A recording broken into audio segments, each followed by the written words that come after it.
The galaxy was vast and quiet, filled with stars and planets that stretched endlessly in every direction. For centuries, humanity had explored this great expanse, making contact with other civilizations and learning from them. There were challenges, of course, but peace had reigned for so long that few could remember the last time war shook the stars. That changed when the Krillian Empire arrived. No one saw them coming. One day, Earth's telescopes picked up strange signals from a distant corner of space. By the time scientists analyzed the data, it was too late. Massive ships appeared at the edge of the solar system, their metallic hulls glinting like knives under the light of the sun. These ships were unlike anything humanity had ever seen. They were sleek, dark, and bristling with weapons that looked capable of tearing planets apart. The Krillians wasted no time. Their leader, Emperor Daxar, sent a message to Earth. It was broadcast on every frequency, loud and clear. "Surrender or be destroyed," he said in a cold, emotionless voice. The words echoed across the globe, striking fear into the hearts of billions. People stopped what they were doing. Streets emptied as crowds gathered around screens, watching and listening. Governments scrambled to respond, but no one knew what to say. How do you answer an ultimatum from a race you've never met? Captain Ethan Cole was far away from Earth when the message came. He commanded a small scout ship called the Odyssey. It wasn't much compared to the massive vessels of the United Earth Alliance fleet, but it was fast and reliable. At the moment, Ethan was patrolling near Neptune, keeping an eye out for anything unusual. His orders were simple: stay alert and report back if anything happened. He didn't expect anything to happen. After all, how often did something unusual occur in the lonely reaches of space? When the Krillian message reached him, Ethan felt a chill run down his spine. He listened to it twice, trying to make sense of the situation. Surrender or be destroyed. Those words repeated in his mind like a drumbeat. What did they want? Why had they come? And why now? Questions swirled in his head, but there were no answers. Not yet. Back on Earth, Lieutenant Laura Bennett sat in a dimly lit room at the United Earth Alliance Command Center in Houston. Her job was to monitor communications, sifting through endless streams of data for anything important. When the Krillian message came through, she froze. The room erupted into chaos as officers shouted orders and technicians scrambled to analyze the transmission. Laura stayed calm. She focused on the task at hand, her fingers flying over the keyboard as she tried to decode the signal. Something about the message caught her attention. Beneath the surface of Emperor Daxar's words there was a pattern, a faint rhythm hidden within the static. Most people wouldn't have noticed it, but Laura was good at her job. She isolated the pattern and ran it through several decryption programs. Hours passed, and just as she was about to give up, the program spat out a result. It wasn't much, just a fragment of code, but it suggested a weakness in the Krillian defenses. If someone could exploit it, they might stand a chance against the invaders. Laura hesitated. Should she share this information? The higher-ups would probably dismiss it as irrelevant. But then again, what choice did she have? Humanity was running, out of options. Taking a deep breath, she forwarded the findings to Admiral Carter, the commander of the Alliance fleet. Then she waited, hoping someone would listen. Meanwhile, Ethan received new orders. The United Earth Alliance was preparing to retreat, consolidating its forces closer to Earth in the hope of mounting a defense. Every available ship was being recalled, including the Odyssey. Ethan read the message twice, his brow furrowing. Retreat? He couldn't believe it. The Krillians hadn't even attacked yet, and already humanity was giving up ground. Something about that didn't sit right with him. Ethan paced the narrow corridor of the Odyssey, thinking. He glanced at the view screen, where Neptune's blue-green orb floated serenely against the blackness of space. Beyond it lay the Krillian blockade, a wall of steel and fire waiting to crush any resistance. Ethan clenched his fists. He didn't like feeling powerless. He wanted to fight, to do something, anything, to protect his home. But what could one small ship accomplish against such overwhelming odds? Then he remembered Laura. They had worked together before during training exercises. She was sharp, resourceful, and always full of ideas. Maybe she had found something useful. Ethan opened a secure channel and sent her a message. "Lieutenant Bennett," he began, "I need your input. What are we missing here?" It took a few minutes for Laura to reply. When she did, her voice was steady and professional. "Captain Cole," she said, "there's a possibility I've identified a weak point in the Krillian defenses. It's not much, but it could give us an edge if exploited correctly." Ethan's heart raced. A weak point? That changed everything. "Can you send me the details?" he asked. "Already done," Laura replied. "But be careful, Captain. This is untested. If you're caught—" "I won't get caught," Ethan interrupted. "Thank you, Lieutenant. You may have just saved us all." With that, Ethan made his decision. Instead of retreating, he would investigate further.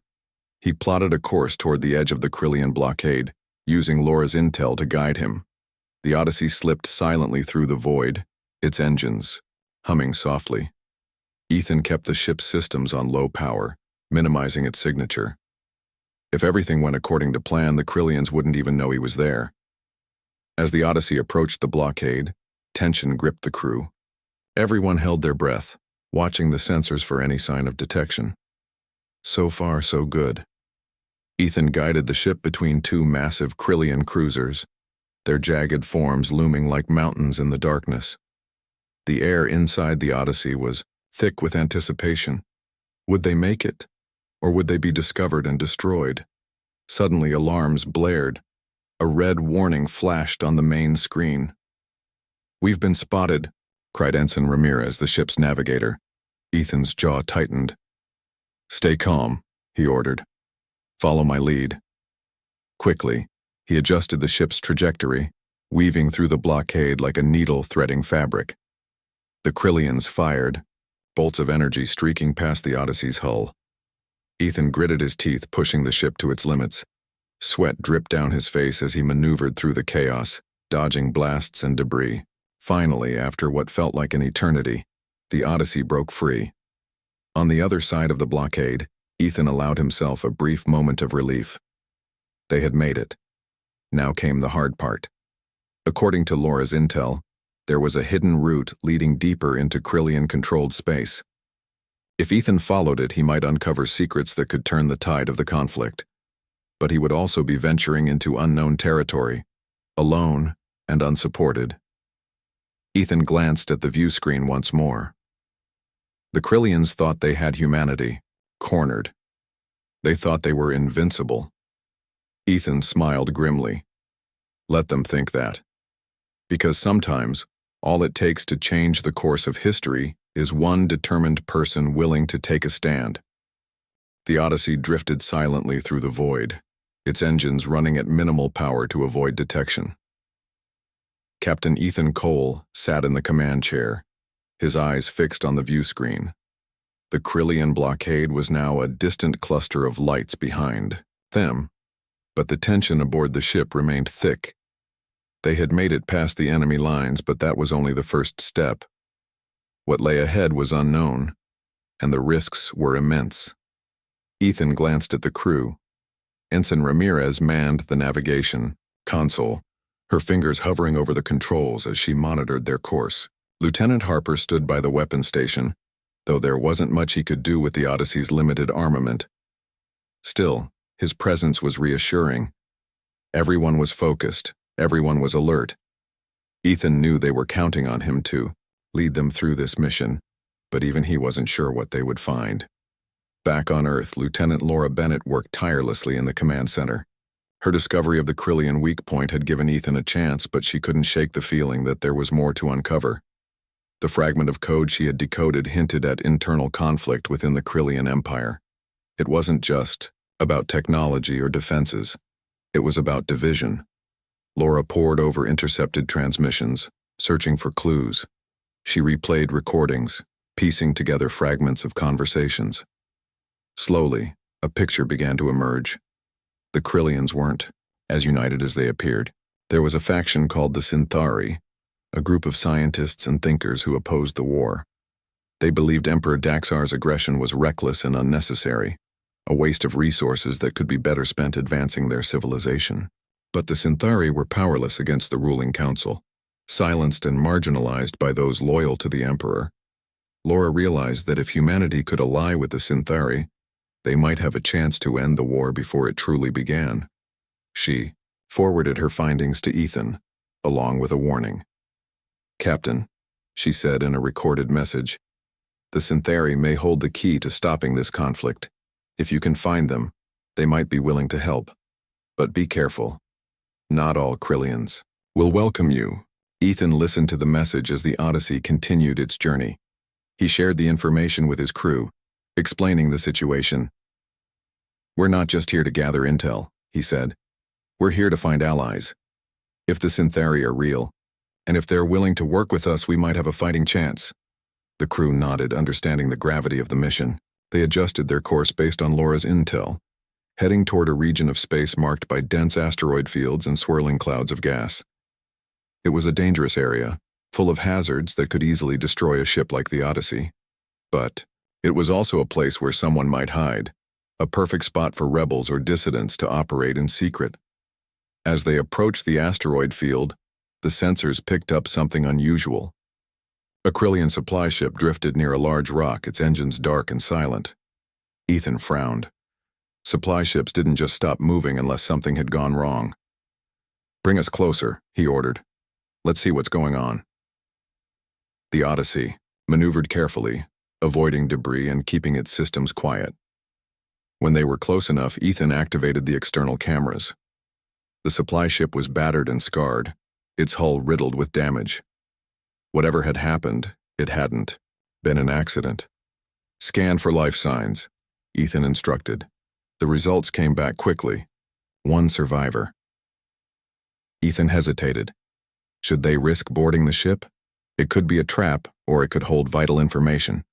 After a moment's thought, he made his decision. "Prepare a team," he said. "We're going in." Ethan led the boarding party himself, accompanied by Lieutenant Harper and Ensign Ramirez. They suited up and crossed the short distance between the two ships, using magnetic boots to walk across the supply ship's outer hull. Once inside, they moved cautiously, weapons drawn. The interior was dimly lit, the air stale and cold. Signs of a struggle were everywhere. Overturned crates, scorch marks on the walls, and pools of dried liquid that might have been blood. They found the survivor in the engineering bay, slumped against a console. At first glance, she looked Krillian, with pale skin and sharp features. But her clothing was different, marked with symbols Ethan didn't recognize. She stirred as they approached, her wide eyes flicking between them. For a moment, no one spoke. "Who are you?" Ethan asked finally, his voice firm but not threatening. The woman hesitated, then replied in halting English. "I am Zenara," she said. "A scientist." Ethan exchanged a glance with Harper and Ramirez. This was unexpected. "What happened here?" he asked. Zenara sighed, her shoulders slumping. "I was part of a project," she explained. "We were developing new technology, weapons capable of disabling entire fleets without loss of life. But when Emperor Daxar learned of our work, he ordered it destroyed. He fears anything that challenges his power." Ethan's mind raced. Weapons that could disable fleets? That sounded like exactly what humanity needed. But could they trust Zenara? She seemed genuine, but appearances could be deceiving. "Why should we believe you?" he asked bluntly. Zenara met his gaze, her expression steady. "Because I have proof," she said. She reached into a pouch at her side and pulled out a small device. It was sleek and metallic, humming faintly with energy. "This is a prototype," she explained. "It hasn't been tested on a large scale, but it works. If you want to stop the war, this is your best chance." Ethan studied the device, weighing his options. Trusting Zenara was risky, but so was ignoring her. If what she said was true, this could change everything. "All right," he said finally. "You're coming with us." Back aboard the Odyssey, Ethan introduced Zenara to the rest of the crew.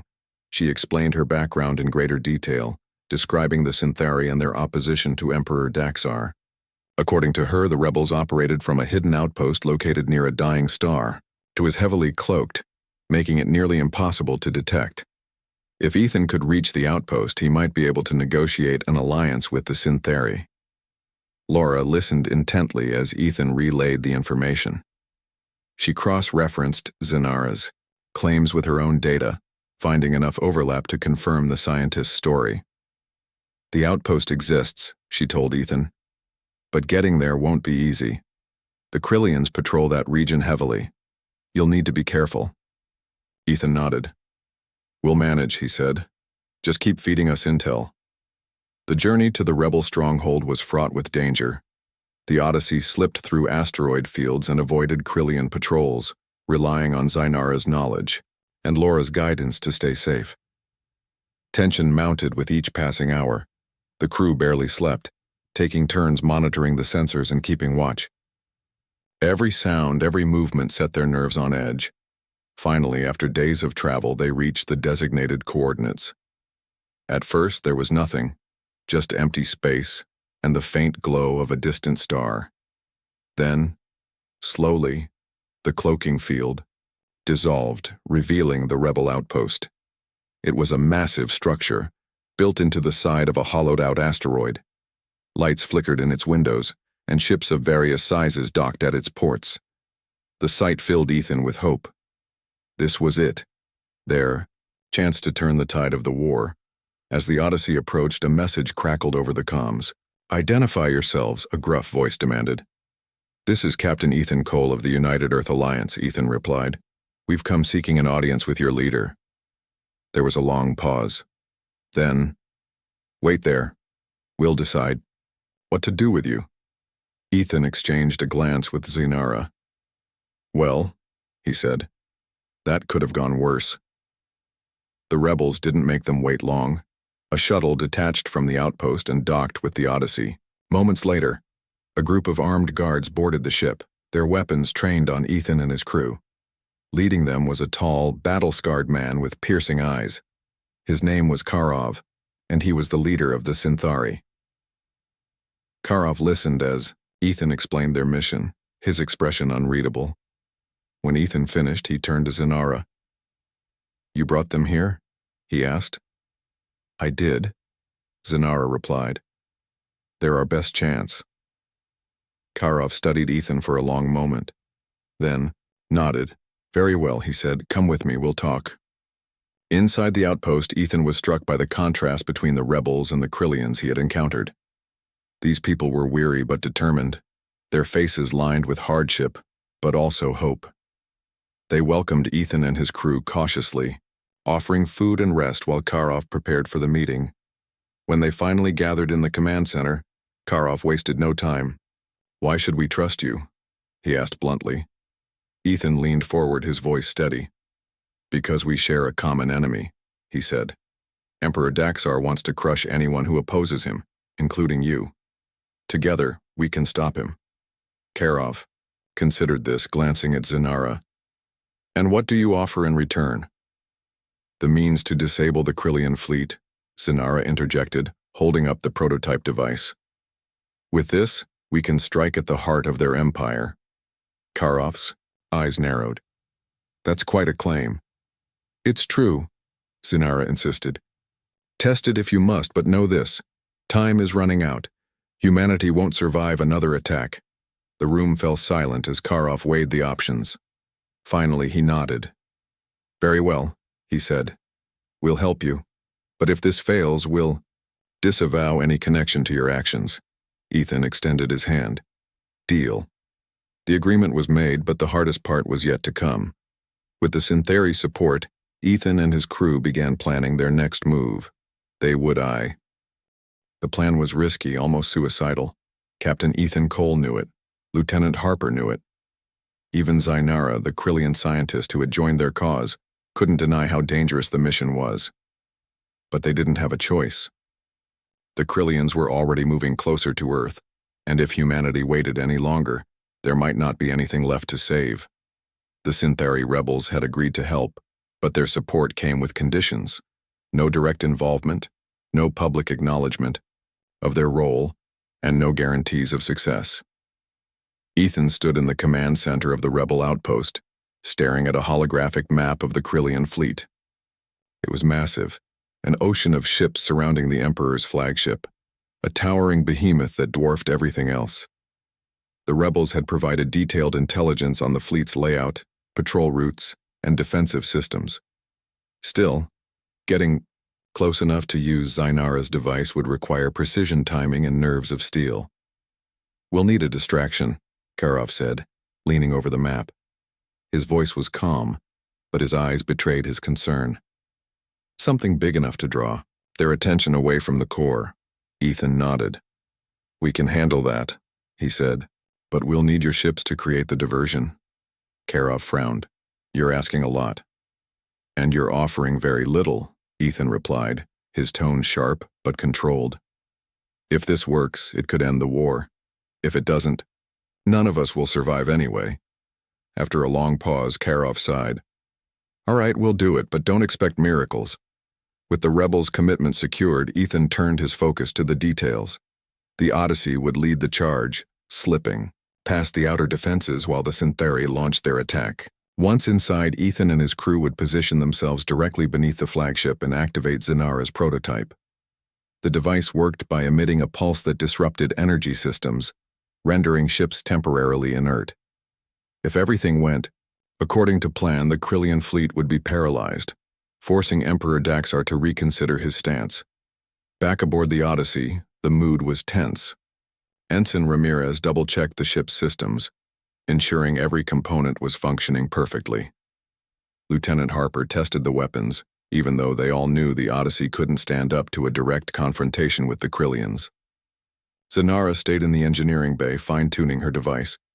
She hadn't slept in days, her hands trembling slightly as she adjusted the delicate circuits. Despite her exhaustion, her determination never wavered. On Earth, Lieutenant Laura Bennett monitored the situation from the command center. She coordinated with the rebels, feeding them real-time updates on the Krillian fleet's movements. Her job was to ensure the timing of the attack was perfect. Any mistake could mean disaster. Admiral Carter hovered nearby, his expression grim.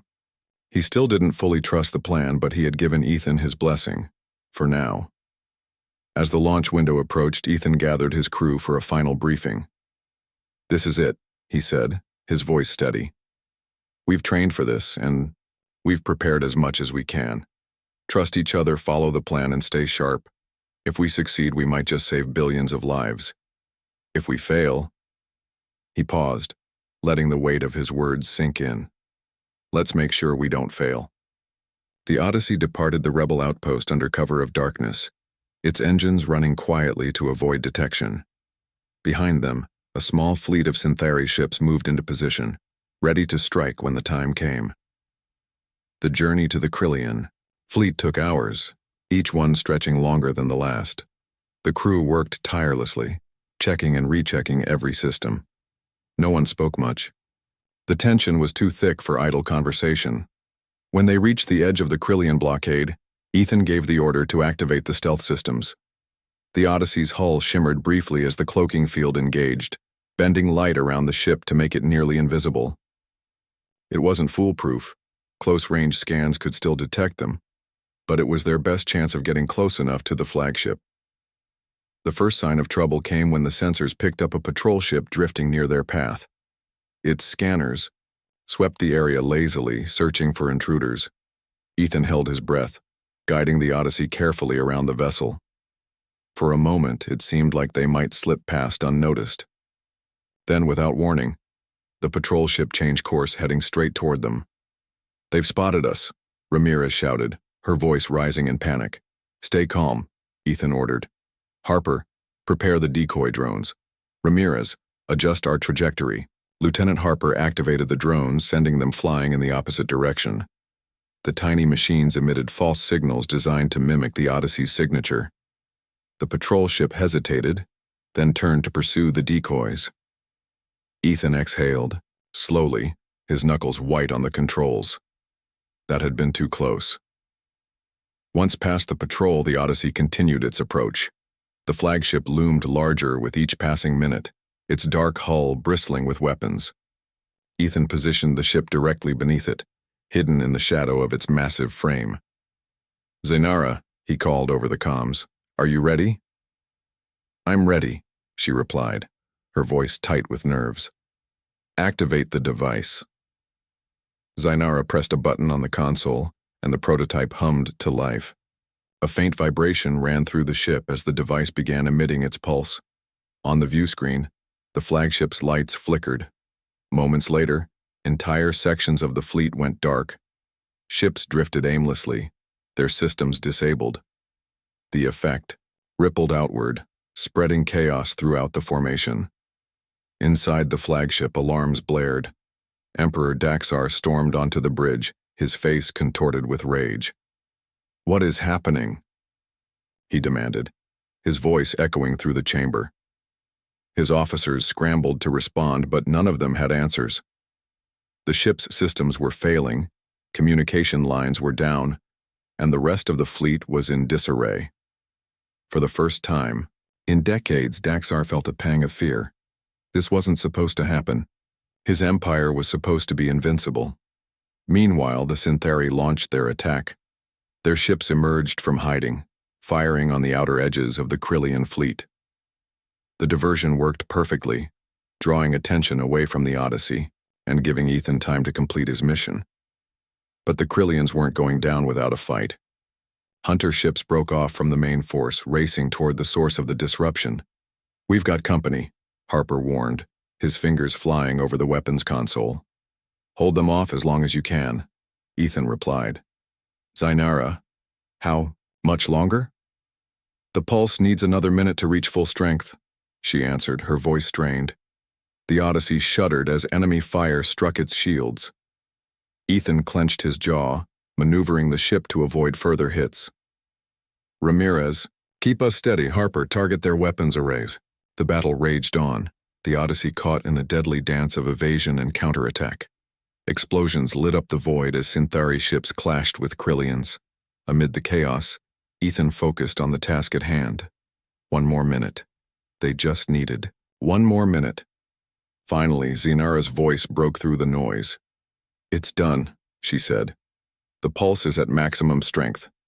Ethan wasted no time. He opened a secure channel to the flagship, his voice cutting through the static. "This is Captain Ethan Cole of the United Earth Alliance," he announced. "Your fleet is disabled. Surrender now, or face consequences beyond your control." For a moment, there was silence. Then slowly, the flagship's communication system crackled to life. Emperor Daxar appeared on the screen, his expression a mix of fury and disbelief. "Who are you?" he growled. "What have you done?" "We are humanity," Ethan replied, "and we refuse to bow to tyranny. End this war, or we will bring your empire to its knees." Daxar hesitated, his mind racing. He glanced at his officers, who looked back at him with wide, fearful eyes. The situation was spiraling out of control. His fleet was crippled, his people were divided, and the rebels were broadcasting messages of dissent across the empire. He had no choice. "Stand down," Daxar ordered, his voice heavy with defeat. "Cease all hostilities." The order spread quickly, silencing the battlefield. One by one, the Krillian ships powered down their weapons, their crews surrendering to the inevitable. The Syntheri withdrew, their mission accomplished. The Odyssey, battered but intact, floated silently beneath the flagship, its crew breathing sighs of relief. Back on Earth, Laura watched the unfolding events with a mixture of awe and disbelief. Against all odds, Ethan had succeeded. Humanity had stared into the abyss and refused to blink. As the news spread, celebrations erupted across the globe. People poured into the streets, cheering and embracing one another. For the first time in weeks, hope returned. Ethan leaned back in his chair, exhaustion washing over him. They had done it. Not with brute force or superior numbers, but with ingenuity, courage, and a refusal to give up. As the Odyssey limped toward home, Ethan allowed himself a small smile. Sometimes all it takes to change the course of history is one person willing to take a stand, and one small ship daring to believe it could make a difference. The aftermath of the battle left the galaxy in a strange state of suspended tension. The Krillian fleet remained immobilized, its ships drifting like ghostly shadows against the stars. Emperor Daxar's surrender had been broadcast across every channel, his voice trembling with anger and humiliation. But even as the immediate threat faded, questions lingered. What would happen next? Would peace truly last, or was this just a temporary pause before another storm? Captain Ethan Cole sat, in the command chair of the Odyssey, staring at the viewscreen. The flagship loomed above them, its once imposing presence now diminished by defeat. The crew worked quietly around him, repairing damage and monitoring the situation. No one spoke much. They were all too tired, too overwhelmed by what they had accomplished. Yet there was a sense of pride in the air, a quiet understanding that they had done something extraordinary. Back on Earth, Lieutenant Laura Bennett stood in the command center, her eyes glued to the monitors.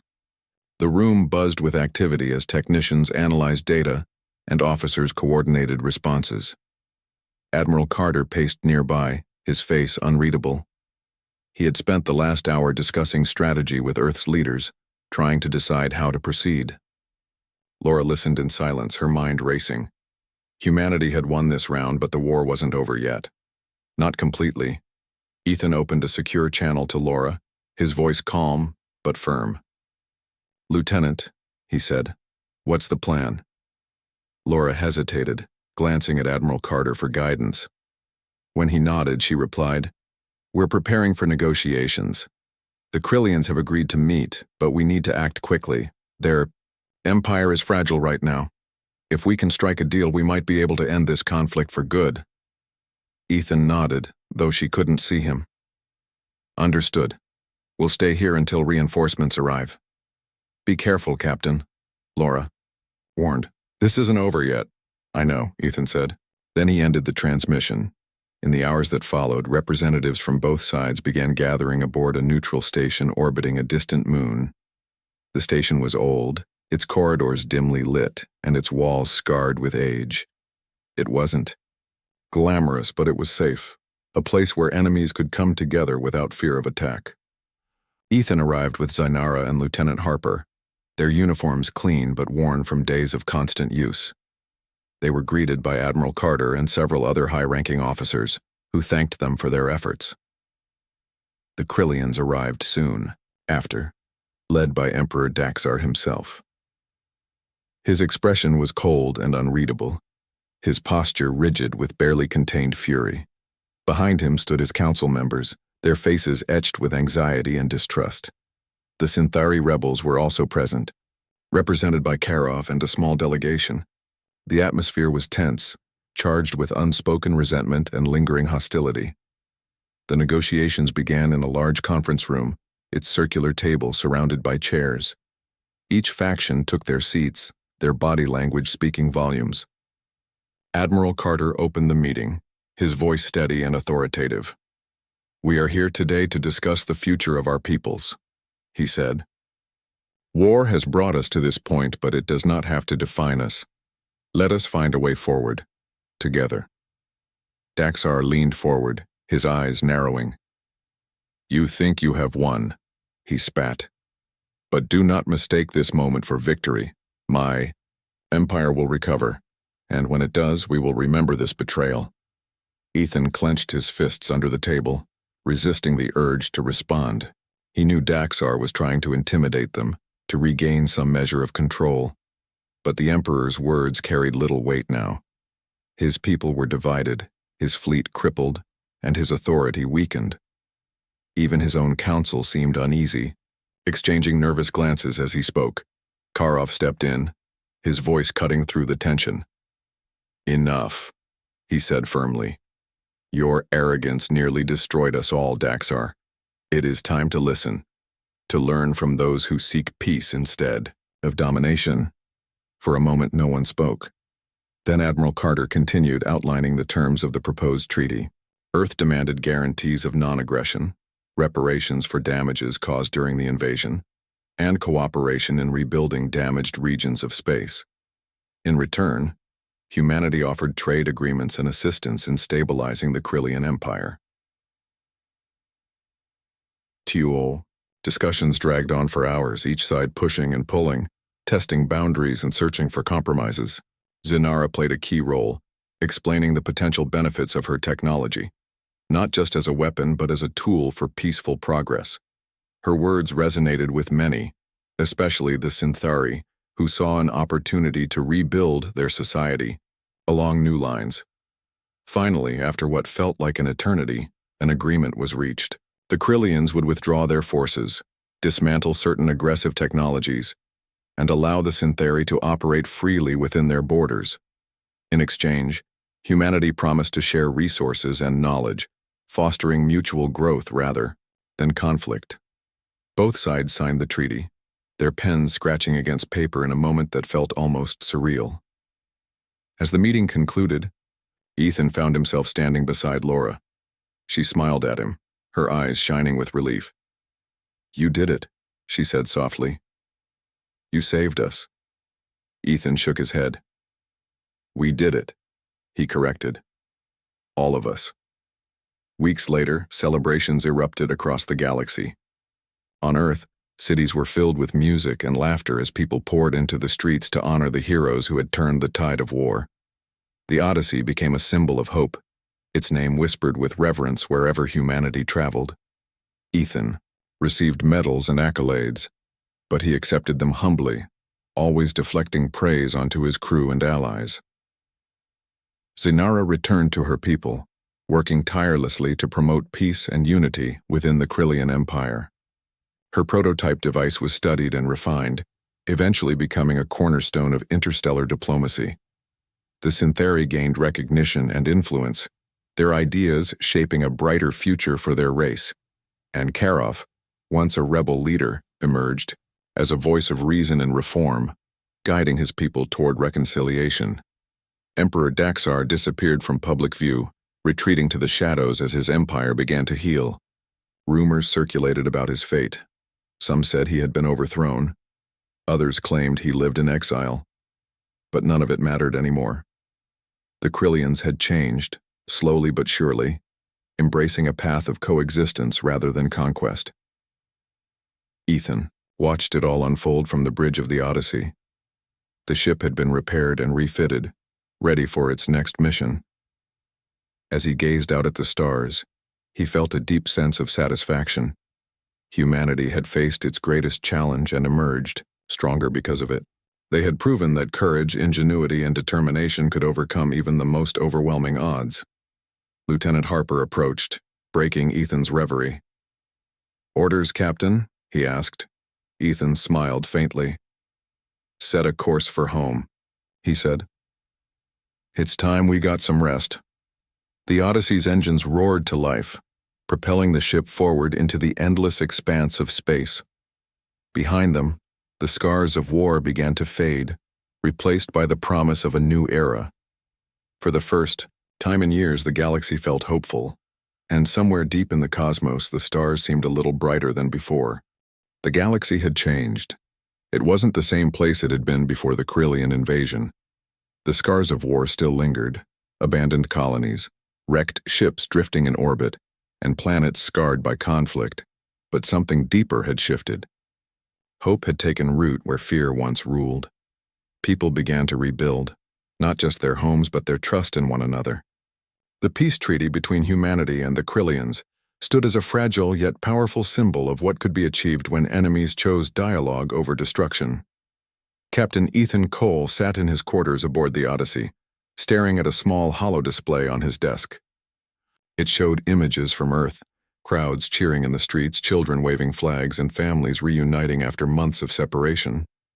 He felt a pang of pride mixed with weariness. The mission had succeeded, but the cost weighed heavily on him. Lives had been lost, sacrifices made, and the journey ahead was far from smooth. Peace was never easy to maintain, especially after such a brutal conflict. Ethan leaned back in his chair, rubbing his temples. His thoughts drifted to Zanara, the Krillian scientist who had risked everything to help humanity. She had returned to her people, working tirelessly to heal the divisions within the Krillian Empire. Her courage had inspired change, but Ethan knew the road would be long for her as well. Reforming an empire built on conquest wouldn't happen overnight. Lieutenant Laura Bennett's voice crackled over the comms, pulling Ethan from his thoughts. "Captain," she said, "we've received new intel from the Synthari. They're requesting a meeting." Ethan straightened, his exhaustion fading slightly. "What's the situation?" he asked. "They've detected unusual activity near the border of Krillian space," Laura replied. "It seems some factions are resisting the treaty. They're gathering forces, ships, weapons, everything." Ethan frowned. This wasn't unexpected. Not everyone in the Krillian Empire supported peace, and those loyal to Emperor Daxar were bound to cause trouble. Still, the timing was troubling. Humanity was vulnerable, its resources stretched thin from rebuilding efforts. If these rogue factions decided to strike, the consequences could be catastrophic. "I'll head there immediately," Ethan said. "Send me the coordinates." "Understood," Laura replied. "Be careful, Captain." The Odyssey slipped through the void, its crew tense and alert. Ensign Ramirez monitored the sensors, her eyes scanning for any sign of danger. Lieutenant Harper manned the weapons station, ready for anything. The ship's systems hummed quietly, a stark contrast to the chaos they had faced weeks earlier. Yet the calm felt deceptive, like the quiet before a storm. When they reached the designated coordinates, the view screen revealed a cluster of ships orbiting a barren moon. These weren't part of the official Krillian fleet. They were smaller vessels, patched together and armed to the teeth. Rogue factions, just as Laura had warned. Ethan studied them carefully, noting their movements and formations. They were disorganized but dangerous, driven by desperation and anger. A message came through the comms. A gruff voice demanded, "Identify yourselves." "This is Captain Ethan Cole of the United Earth Alliance," Ethan replied. "We're here to speak with your leader." There was a pause, followed by static. Then the voice returned. "You have no business here, human. Leave now or face the consequences." Ethan exchanged a glance with Harper. "Not exactly welcoming," Harper muttered. "We didn't come here to fight," Ethan said into the comms. "But we won't back down either. Tell your leader we're willing to negotiate." Another pause, then, "Wait there. We'll decide what to do with you." Minutes passed, each one stretching longer than the last. Finally, a shuttle detached from one of the larger ships and approached the Odyssey. When it docked, a group of armed Krillians boarded, their weapons trained on Ethan and his crew. Leading them was a tall, broad-shouldered man with cold, calculating eyes.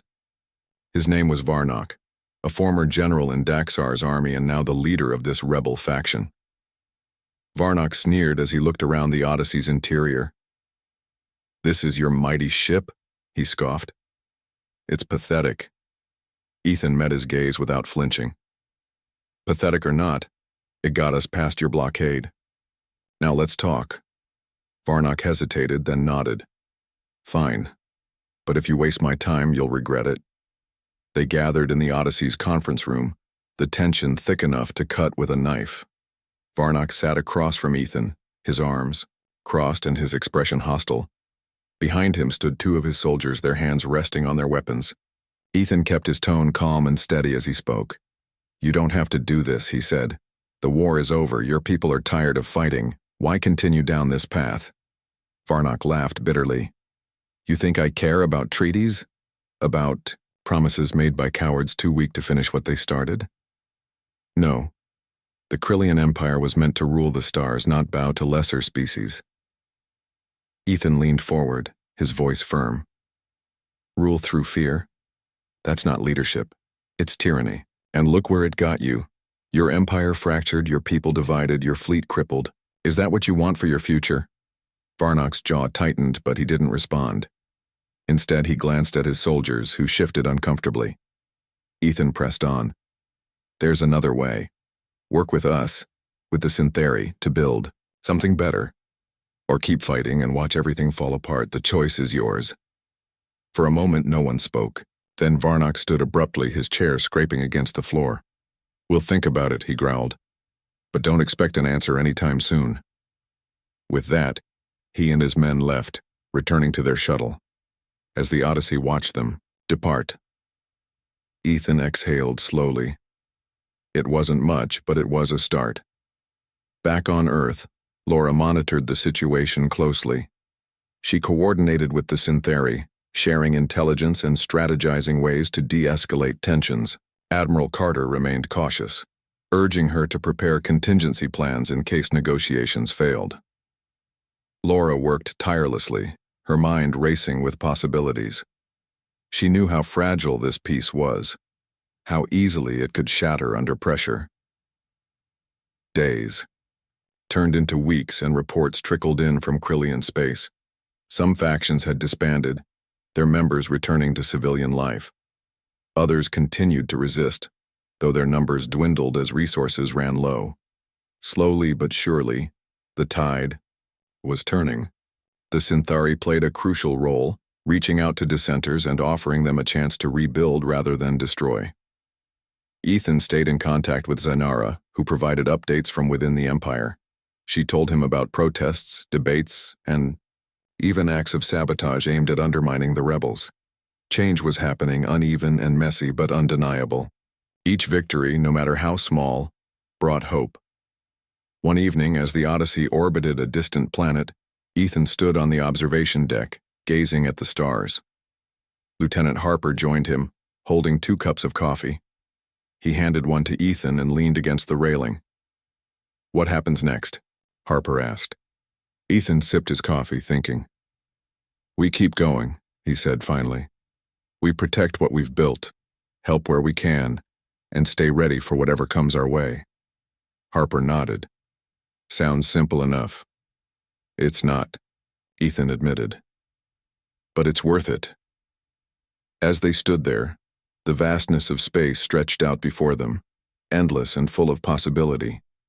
The galaxy was far from perfect, but it was moving in the right direction, and sometimes that was all anyone could ask for. Somewhere deep in the cosmos, the stars seemed a little brighter than before,